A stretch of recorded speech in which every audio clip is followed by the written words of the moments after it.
Halo, salam bahagia untuk kita semua. Bertemu lagi bersama aku Aldo di Aldo Nachiol Channel. Kali ini aku akan membawakan tema beragam macam wajah orang terpilih.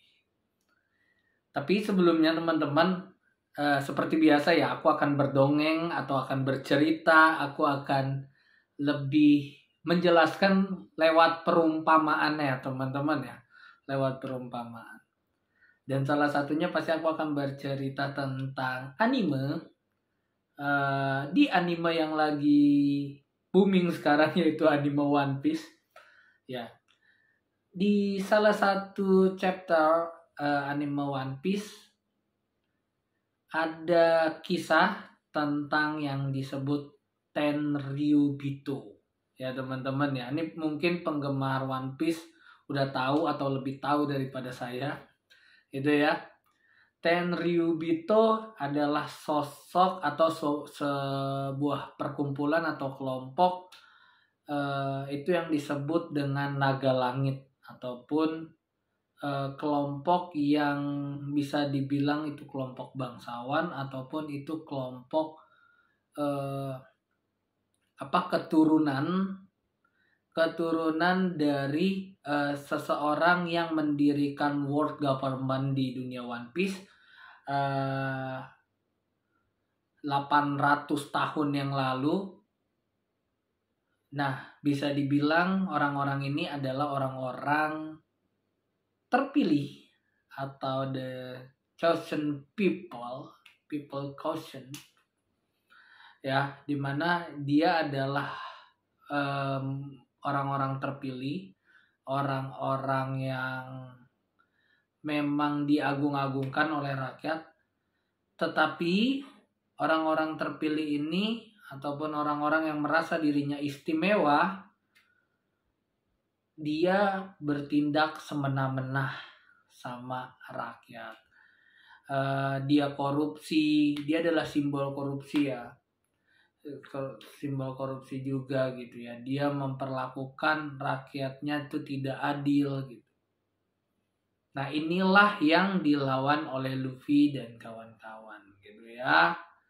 Di cerita ini kita bisa lihat teman-teman bahwa orang-orang yang terpilih, orang-orang yang mempunyai darah keturunan leluhur yang mungkin sangat berjasa pada dunia ini, itu belum tentu melakukan atau melaksanakan amanah seperti Tenryubito ya teman-teman ya.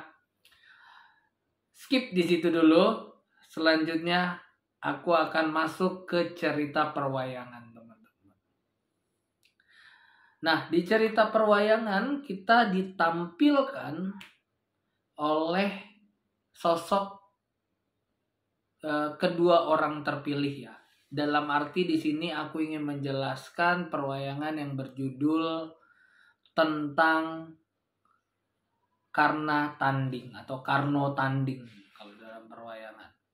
Nah, ini adalah dua orang terpilih, Raja Anggakarna dan Arjuna, teman-teman.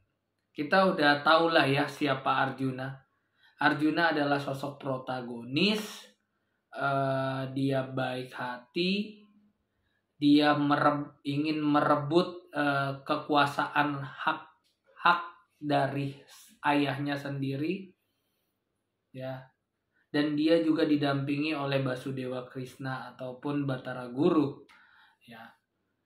Nah, di satu sisi lain dia berlawanan oleh yang dinamakan Raja Anggakarna. Raja Anggakarna ini adalah seorang pengawal, seorang jenderal atau istilahnya panglima di situ, panglima kerajaan.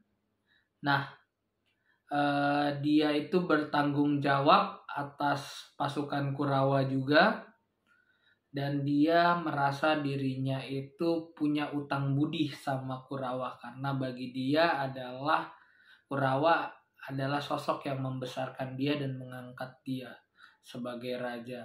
sebagai panglima besar juga di Kurawa. Nah, Raja Anggakarna ini harus berlawanan sama Arjuna. Dua-duanya Raja Anggakarna ini adalah dianugerahi kekuatan Dewa Surya. Ya, dia diberikan persenjata oleh Dewa Surya. Dia juga disebut dengan anak dari Dewa Surya. Ingat ya, dia adalah orang terpilih. Dia dianugerahi kekuatan dan cinta dewa. Kedua, Arjuna. Arjuna pun juga orang terpilih. Dia pun dianugerahi kekuatan oleh Dewa Indra.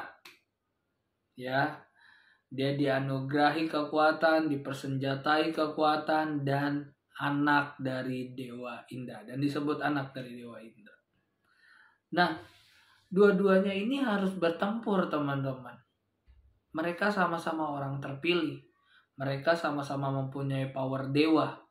Tapi mereka harus bertempur. Dalam arti ini, mereka juga punya prinsip dan pemahaman yang sama-sama benar. Ya, dia karena bertempur, karena dia punya tanggung jawab dan utang balas budi sama Kurawa. Sebagai kesatria dia tidak boleh mundur. Arjuna bertarung karena untuk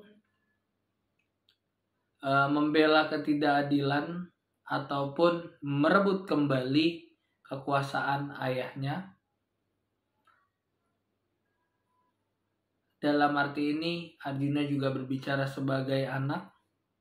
Arjuna pun juga mengajak Karna untuk kembali ke Kurawa karena ternyata Karna juga satu darah satu ibu dari keluarganya, tetapi tetap karena pegang prinsipnya. Ini antara kebenaran dan kebenaran saling bertempur, teman-teman. Jadi dalam arti apa? Teman-teman tadi lihat wajah dari Tenryubito, terus kalian lihat wajah dari Raja Anggakarna. Artinya kita akan banyak ditampilkan wajah-wajah, beragam wajah manusia terpilih atau jiwa-jiwa terpilih, teman-teman. Ada yang seperti Tenryubito yang dia memang orang terpilih, dia memang orang yang diutus, tetapi dia tidak menjalankan amanahnya. Ya, ada juga yang punya wajah seperti Raja Anggakarna. Dia orang terpilih. Dia berjalan di jalan, dia memiliki prinsip dan kebenarannya. Dia mempunyai kebenaran itu sendiri. Dia memegang kokoh pada kebenarannya dia, gitu. Dan dia harus melawan kebenaran itu juga, gitu. Jadi apa, teman-teman? Aku pengen ngomong bahwa suatu hari nanti, ketika kalian menjalani misi jiwa kalian, ketika kalian melakukan atau memperjuangkan sesuatu sesuai dengan kebenaran, akan banyak wajah yang kalian temui. Ya, akan banyak wajah yang kalian temui, yang kalian lihat. Jadi mungkin kalian akan bertemu dengan orang-orang terpilih juga. Atau yang lebih sulit, kalian akan bertemu dengan orang-orang yang benar tapi tidak terpilih. Atau lebih sulit lagi, kalian akan bertemu dengan orang-orang yang terpilih tapi benar, gitu. Jadi akan ada fasenya di mana mungkin kita suatu hari nanti akan dipertontonkan orang terpilih versus orang terpilih, atau kebenaran versus kebenaran. Bisa teman-teman tanyakan ke dalam hati kalian. Ini sebagai sebuah pengingat bahwa lebih banyak berkaca, lebih banyak melihat ke dalam diri. Kita golongan yang mana? dan siapa diri kita yang sebenarnya, gitu ya. Agar kita melakukan apa yang menjadi bagian dari kita. Itu teman-teman, sekian video ini. Jangan lupa bahagia, salam bahagia untuk kita semua.